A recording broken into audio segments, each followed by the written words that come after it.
Everyone, welcome to our channel. ఈరోజు మన రెసిపీలోని చక్కగాను గ్రైండర్ లేకుండా ఎంతో ఈజీగాను bachelors and working women's home makers కూడా చాలా సాఫ్ట్గా ఇడ్లీ ఎలా తయారు చేయాలో నేను ఈ వీడియోలో చూపించబోతున్నానండి.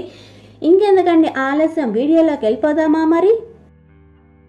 ముందుగా పొయ్యి వెలిగించి ప్యాన్ పెట్టుకుని ఫ్లేమ్ అనేది లో ఫ్లేమ్లోనే పెట్టుకుని 1 కప్పు మినపగుళ్ళను వేసుకుని 1 నిమిషం వేయించుకోవాలి ఫ్రెండ్స్. అంతేకాదండి, ఇలా మినపగుళ్ళు వేయించుకునేటప్పుడు మినపగుళ్ళన్నవి కలర్ చేంజ్ అవ్వకూడదు. అంతేకాదు, మనం మినపగుళ్ళని చేత్తో తాకగలిగే అంత వేడుంటే చాలండి. అలా రాగానే ఆ పాయింట్లోనే పొయ్యి అనేది ఆఫ్ చేసి మినపగుళ్ళని పక్కన పెట్టుకుని చక్కగా చల్లారి పెట్టుకోవాలి. ఇలా చల్లారి పెట్టుకున్న దాన్ని ఒక మిక్సీ జార్లోకి ట్రాన్స్ఫర్ చేసుకొని మీరు ఎంత ఫైన్ పౌడర్ చేసుకోగలరో అంత ఫైన్ పౌడర్ చేసుకుని ఒక్కసారి జల్లించుకోవాలండి. మీరు జల్లించుకునేటప్పుడు కొంచెం రవ్వ అన్నది ఎక్కువ వచ్చిందనుకోండి, మళ్ళీ దాన్ని మిక్సీలోకి వేసుకుని ఫైన్ పౌడర్గా చేసుకోవాలి. నేనైతే ఇక్కడ జల్లించుకున్నప్పుడు అంతగా రాలేదు, అందుకని నేనైతే తీసేసాను.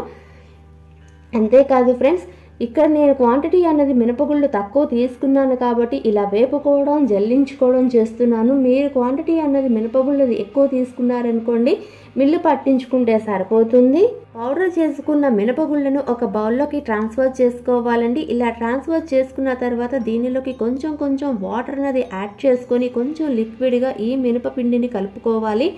నాకైతే మాత్రం మనం ఏ కప్పుతో అయితే మినపప్పు తీసుకున్నామో అదే కప్పుతో 2.5 కప్పు వాటర్ అనేది సరిపోయిందండి. ఇక్కడ ఫ్రెండ్స్, అన్ని మినపగుళ్ళు ఒకే రకంగా ఉండవండి, అందుకని వాటర్ అన్నది మాత్రం నేను కరెక్ట్గా ఇంతే కలుపుకోవాలి అని మాత్రం చెప్పనండి. కన్సిస్టెన్సీ మాత్రం చూపిస్తున్నాను చూడండి. ఇలా వచ్చేటట్టు మాత్రం కలుపుకోండి చాలు. ఇలా కలుపుకున్న తర్వాత మూత పెట్టుకొని 3 గంటలు పక్కన పెట్టుకుందాము.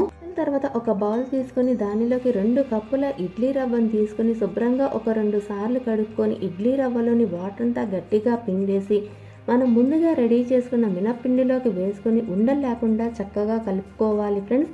ఇలా కలుపుకున్న దాన్ని మూత పెట్టుకొని 9 నుండి 10 గంటల వరకు నానబెట్టుకోవాలి, లేదా 1 నైట్ అంతా నానబెట్టుకుంటే సరిపోతుంది. అంతేకాదు ఫ్రెండ్స్, నేను మీతో ఒక విషయాన్ని షేర్ చేసుకోవాలి.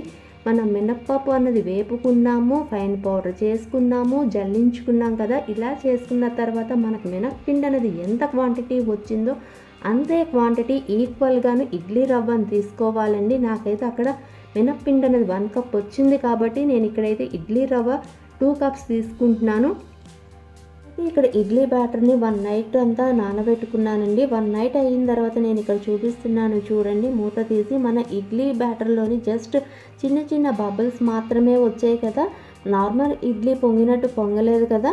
రీజన్ కూడా చెప్తాను ఫ్రెండ్స్. నేను ఈ వీడియో చేసేటప్పుడు నాకైతే క్లైమేట్ అనేది చాలా చల్లగా ఉంది, వర్షాలు అయితే బాగా పడుతున్నాయి. అందుకని నాకైతే ఇడ్లీ అనేది జస్ట్ ఎయిర్ బబుల్స్ మాత్రమే వచ్చాయి. మీకు మామూలుగానైతే కలుపుకున్నప్పుడు అయితే బయట వాతావరణం నార్మల్గా ఉన్నదనుకోండి, ఇడ్లీ పిండి అనేది మామూలు ఇడ్లీ పిండి ఎలా పొంగుతుందో అలాగే పొంగుతుంది. పిండిలోకి రుచికి సరిపడా ఉప్పుని వేసుకొని చక్కగా కలుపుకొని పక్కన పెట్టుకోవాలండి. తర్వాత ఇడ్లీ ప్లేట్ని నేనైతే వాటర్తో వాష్ చేసుకుంటున్నాను. ఇలా వాటర్తో వాష్ చేసుకున్న దానిలోకి మన ఇడ్లీ బ్యాటర్ అనేది ఫిలప్ చేసుకోవాలి. నేను ఇలా పెట్టుకున్న తర్వాత మనం తీసుకున్న ఇడ్లీ పిండికి అయితే నాకు 7 ఇడ్లీలు వచ్చేయండి. ఇలా వచ్చిన తర్వాత దీన్ని ఇడ్లీ కుక్కర్లో పెట్టుకొని బాయిల్ చేసుకోవటం. మనము నార్మల్ ఇడ్లీని ఎలా బాయిల్ చేసుకుంటామో యాజ్ యూజువల్ అలాగే బాయిల్ చేసుకోవాలండి. ఇలా బాయిల్ చేసుకున్న తర్వాత చూపిస్తున్నాను చూడండి, కొంచెం కూడా చేతికి అంటుకోవట్లేదు కదా. ఇప్పుడు ఈ పాయింట్లోనే పొయ్యిని ఆఫ్ చేసి మూత పెట్టుకొని ఒక 5 నిమిషాలు పక్కన పెట్టుకుందాము. 5 నిమిషాల తర్వాత నేను ప్లేట్లోకి సర్వ్ చేసుకుంటున్నానండి.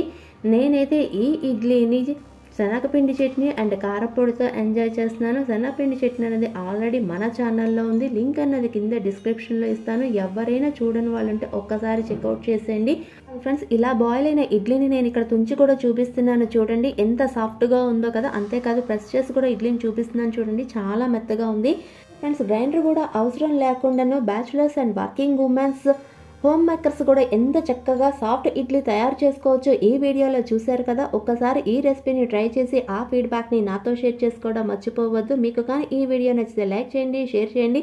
అంతేకాదు ఫ్రెండ్స్, సబ్స్క్రైబ్ చేసుకోవడం మాత్రం అస్సలు మర్చిపోవద్దు. Thanks for watching.